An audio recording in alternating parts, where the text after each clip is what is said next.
অবশেষে পুলিশ আর আর্মির সাহায্য নিয়ে গোপালগঞ্জ ছাড়তে পারল নাহিদ ও হাসনাত। সেনা ও পুলিশের সহায়তায় গোপালগঞ্জ ছেড়েছে জাতীয় নাগরিক পার্টির নেতাকর্মীরা। বুধবার 16 জুলাই বিকেল 5টার পর তারা গোপালগঞ্জ ছেড়ে বের হয়ে যায়।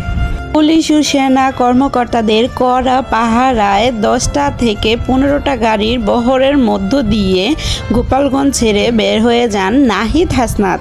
এই গাড়ির বহরে হাসনাত আবদুল্লাহ, নাহিদ, আক্তার হোসেন, সার্জিস আলম প্রভৃতি এনসিপি কর্মকর্তাদের শীর্ষ নেতাকর্মীরা ছিলেন। বুধবার দুপুর 1:35 গোপালগঞ্জ শহরে পৌর পার্ক এলাকায় এনসিপি সমাবেশের মধ্যে হামলা চালায় নিষিদ্ধ ছাত্রলীগ।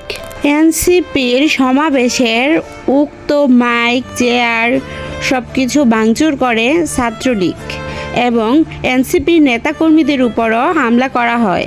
হামলার পর সার্জিস, নাহিদ এরা আশ্রয় নেয় গোপালগঞ্জের সার্কিট হাউসে। এ সময়ে সার্কিট হাউসে তাদেরকে অবরুদ্ধ করে রাখা হয়। সার্কিট হাউসের চারদিক ঘিরে রাখে আওয়ামী লীগ, যুবলীগ ও ছাত্রলীগের নেতাকর্মীরা।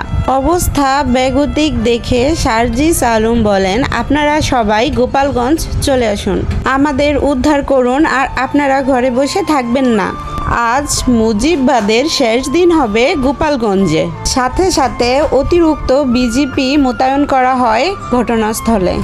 এরপর সেনা ও পুলিশ সদস্যদের কড়া নিরাপত্তার ভিতর দিয়ে এক পর্যায়ে প্রাণ নিয়ে বেরিয়ে আসতে পারে গোপালগঞ্জ থেকে সার্জিস, নাহিদ ও এনসিপি নেতাকর্মীরা।